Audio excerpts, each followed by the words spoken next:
Palabra y vida.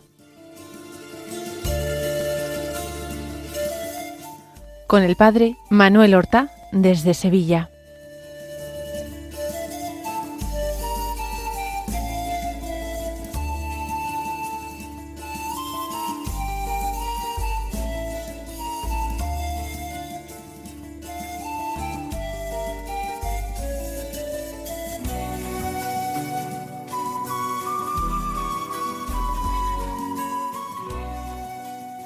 En el nombre del Padre, y del Hijo, y del Espíritu Santo. Amén. Alabados sean Jesús y María. Muy buenos días, queridos amigos, oyentes de Radio María y seguidores del programa Palabra y Vida. Hoy es el jueves de la 24ª semana del tiempo ordinario. Este jueves es 18 de septiembre. Como cada día nos ponemos a la escucha de la palabra de Dios que se proclama en la liturgia de la misa del día. La primera lectura está siendo estos días de la primera carta del apóstol San Pablo a Timoteo. Hoy del capítulo 4, los versículos 12 al 16, que dicen así: Querido hermano, que nadie te menosprecie por tu juventud. Sé, en cambio, un modelo para los fieles en la palabra, la conducta, el amor, la fe, la pureza. Hasta que yo llegue, centra tu atención en la lectura, la exhortación, la enseñanza. No descuides el don que hay en ti, que te fue dado por intervención profética con la imposición de manos del presbiterio. Medita estas cosas y permanece en ellas, para que todos vean cómo progresas. Cuida de ti mismo y de la enseñanza. Sé constante en estas cosas, pues haciendo esto te salvarás a ti mismo y a los que te escuchan. Recordemos que Timoteo es el hijo querido de Pablo, aquel que unió su destino al de Pablo cuando era muy joven, cuando era un adolescente, que lo acompañó desde su segundo viaje.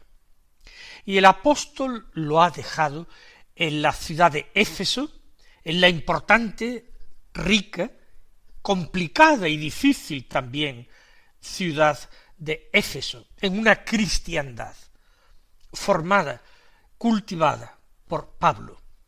Pablo había pasado al menos 2 años y medio en esta ciudad de Éfeso, predicando, enseñando, organizando la iglesia en Éfeso. Ahora le está escribiendo probablemente desde Roma a su querido hijo Timoteo. Y en el texto que hoy leemos, que es del capítulo 4, le dice que nadie te menosprecie por tu juventud. Timoteo ya no es un niño. De hecho, la palabra griega que emplea esta carta para referirse a esta juventud de Timoteo puede referirse a un hombre joven, pero en la treintena de años, entre 30 y 40 años. No es todavía un presbítero, no es todavía un anciano, aunque la costumbre era que las comunidades cristianas fueran presididas precisamente por ancianos, por personas que habían perseverado años en la profesión de la fe, en las pruebas, al mismo tiempo habían recibido la enseñanza, habían practicado las virtudes cristianas, en definitiva eran un modelo referencial para la comunidad que dirigían. Timoteo es más joven, como digo, puede ser un hombre en la treintena. Sin embargo, tiene el apoyo de un apóstol como es Pablo, y de un apóstol tan importante para la comunidad de Éfeso, porque es el fundador de la comunidad. La autoridad de Pablo es incontestable en Éfeso. Él es el que lo ha nombrado, él es el que lo ha dejado al frente de la comunidad, y por tanto, Timoteo no tiene que arredrarse, no tiene que dejarse impresionar por otros cristianos que quizás llevan más años viviendo en Éfeso, más años quizás siguiendo al Señor, que no se deje impresionar por esto, que no se deje menospreciar por el hecho de ser joven, en absoluto. Como hemos dicho, tiene el apoyo de Pablo, que además escribe esta carta, que será leída en voz alta en la comunidad. Pero además, Pablo dice por qué motivos Timoteo no puede dar un paso atrás y dejar que le coman su lugar, que le coman su sitio. Sé tú, le dice, en cambio, un modelo para los fieles. La palabra, la conducta, el amor, la fe, la pureza. Esto es importante. En primer lugar, la palabra y la conducta. El hablar tiene que ser el propio de un cristiano. La lengua delata lo que hay en el corazón, en el interior de la persona. Por tanto, las palabras de Timoteo tienen que ser palabras medidas, palabras escogidas, palabras llenas de unción, de fuerza, cargadas de Espíritu Santo. Sé un modelo en la palabra, pero no sólo en la palabra, porque hablar puede ser hasta cierto punto fácil. Sé un modelo en la conducta. Tiene que haber esa coherencia entre lo de dentro, la palabra que brota del corazón, no sólo de la lengua, y lo de fuera, que es la conducta, las obras, el comportamiento. Tiene que ser Timoteo ejemplar. Pero además añade, en el amor, la fe, la pureza. El amor, la fe, son dos de las virtudes teologales. La fe es la primera de las virtudes teologales. La fe tiene que impregnar toda la vida, hasta en los más mínimos gestos y detalles en la vida de Timoteo. Él tiene que mostrar que es un verdadero, un auténtico creyente, modelo en la fe y en el amor. Tiene que practicar la caridad para con su comunidad, atendiendo a los débiles en la fe, atendiendo también a los pobres, siendo cordial y cercano a todos y al mismo tiempo sabiendo dirigir, ejercer una autoridad que es autoridad apostólica la que ejerce. Timoteo no es un apóstol como Pablo, ni como los 12, pero tiene la autoridad apostólica que ha recibido de Pablo. Por tanto, tú sé un modelo para los fieles que tienes a tu cargo, en la palabra y en la conducta, en el amor y en la fe, y también en la pureza. El Señor había declarado bienaventurados a los limpios de corazón, y había prometido que ellos verían a Dios. La pureza tiene que irradiar de toda la vida de Timoteo. Cuando se habla de pureza, se puede incluir en pureza la sinceridad, la lealtad, la transparencia, diríamos hoy, y también, por supuesto, la virtud de la castidad. Pablo, recuerden ustedes, era célibe, se consagró al Señor sin haber contraído matrimonio y así sirvió al Señor toda su vida. Y parece ser que Timoteo exactamente igual, porque cuando fue llamado por Pablo y siguió a Pablo era muy joven, sin edad todavía, para haber contraído matrimonio. Y una vez que siguió al apóstol toda su vida y luego fue puesto al frente de esta comunidad, no iba a contraer matrimonio. por tanto, sé ejemplo en todo, también en la castidad, que no haya la más mínima actitud equívoca que pudiera inducir a los fieles de Éfeso a pensar que su obispo no era una persona de fe, una persona irradiante de amor cristiano y de pureza.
Continúa diciendo el apóstol: hasta que yo llegue, centra tu atención en la lectura, la exhortación, la enseñanza.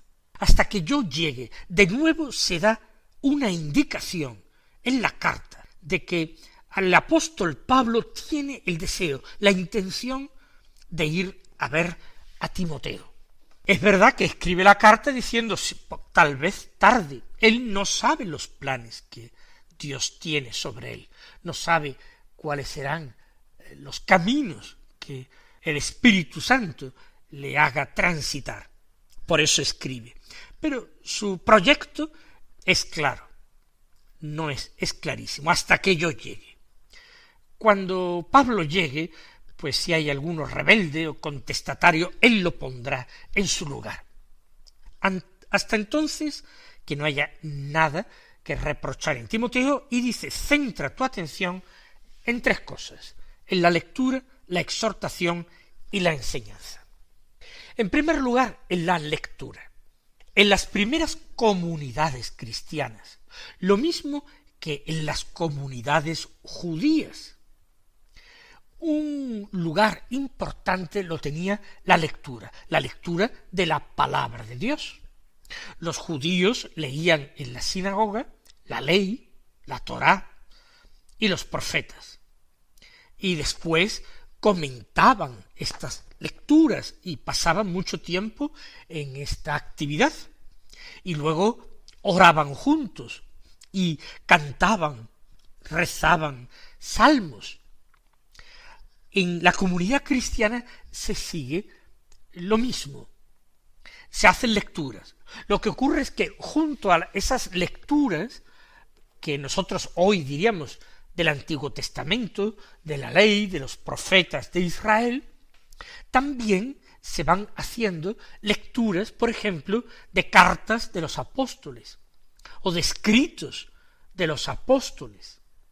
Es posible que incluso se leyeran fragmentos, billetes, de lo que un día constituiría el texto completo de los evangelios, pequeñas recopilaciones hechas por testigos presenciales de enseñanzas de Jesús, de hechos de Jesús, de milagros de Jesús. Eso se leía también al mismo nivel que la ley y los profetas de Israel. Esas cartas de los apóstoles, la misma carta que Pablo está dirigiendo a Timoteo, se leerá en la comunidad, dándole un rango semejante al que se da a toda la palabra de Dios hasta ese momento reconocida.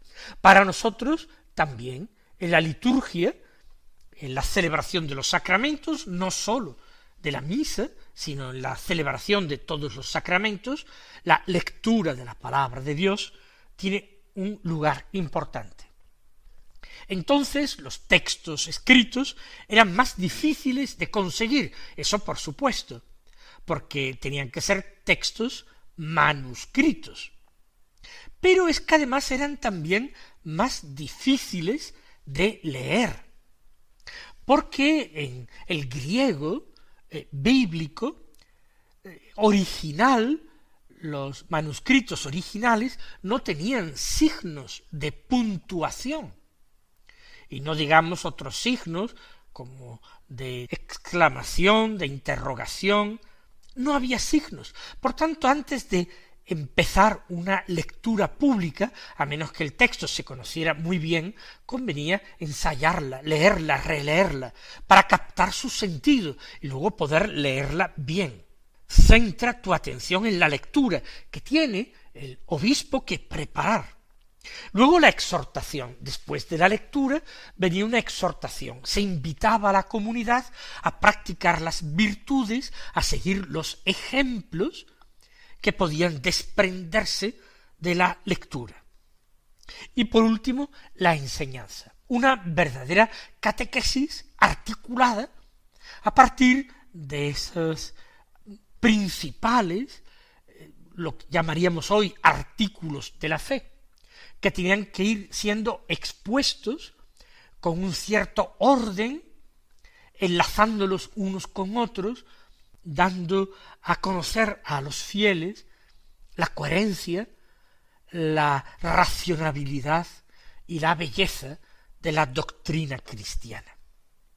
Lectura, exhortación, enseñanza. Centra tu atención, dedícate a esto. Él tiene que estudiar continuamente para cumplir bien su ministerio de presidente de la comunidad, de episcopos de Éfeso. Lectura, exhortación, enseñanza es importante. Y la práctica de la caridad también. Pero recordemos que los mismos apóstoles habían designado a 7 diáconos para encargarles de la administración de los bienes y la práctica de la caridad, atendiendo a las viudas y a los pobres, para poder dedicarse ellos, los apóstoles, a tiempo más completo a la enseñanza y a la predicación. Así pues, lo propio de Timoteo está relacionado con la palabra de Dios, con la enseñanza de la palabra de Dios, con la catequesis. Eso es lo suyo, hasta que yo llegue. Sigue diciendo: no descuides el don que hay en ti, que te fue dado por intervención profética con la imposición de manos del presbiterio. Este don que hay en ti podemos nosotros perfectamente entender que se refiere a la gracia de estado, la gracia propia del obispo.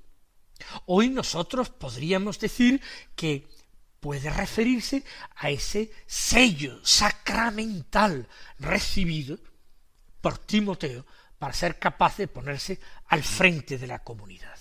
La gracia de estado, el sello sacramental que consagra totalmente a una persona. Ese es el don recibido, un don que nunca será retirado de la persona que lo recibe. Hoy también los presbíteros reciben un don por la imposición de manos el día de su ordenación sacerdotal. Los obispos igualmente reciben un don el día de su ordenación o consagración episcopal en ese día, por la imposición de manos de otros obispos. Así pues, no descuides este don. Hay que cultivar la propia vocación, hay que agradecerla, hay que tratar continuamente de examinarse para comprobar que uno está viviendo de acuerdo con las exigencias concretas de su vocación particular, en este caso el ministerio episcopal. No descuides este don que hay en ti. Y ahora dice una cosa curiosa, que te fue dado por intervención profética con la imposición de manos del presbiterio. Aclaremos porque esto se puede prestar a confusión y a una confusión grave, peligrosa e importante. En tiempos de Pablo no estaba desarrollado como hoy la teología del ministerio ordenado. Cierto que Pablo habla en sus cartas de episcopos y habla de presbíteros y se habla de diáconos en los Hechos de los Apóstoles, pero no podemos entender que esto estuviese, esa gradación en el ministerio ordenado fuera tan clara. De hecho, diácono significa servidor, presbíteros es el anciano y episcopos es el inspector, el vigilante. Por tanto, él ha recibido ese don, dice, por intervención profética.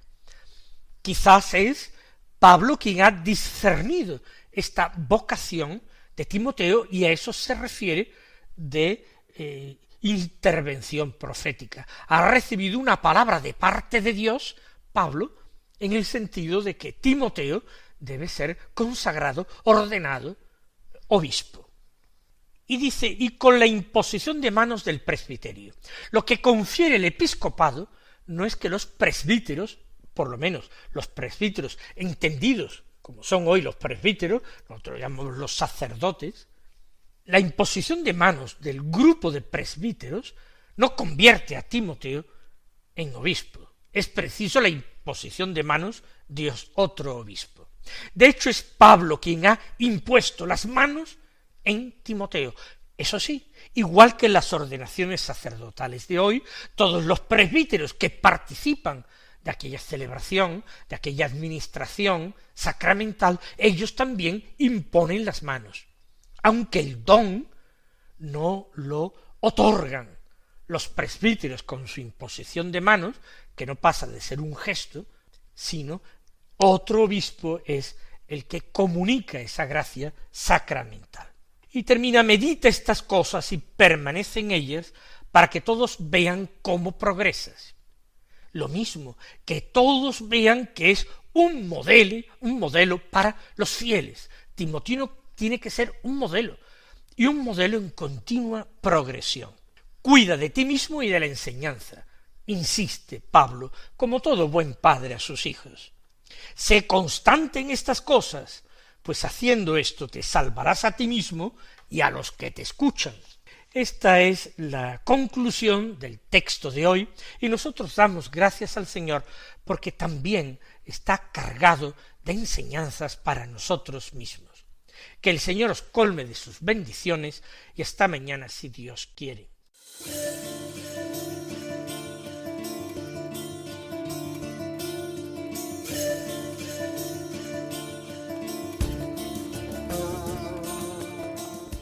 Han escuchado en Radio María Palabra y Vida, un programa que dirige el Padre Manuel Horta.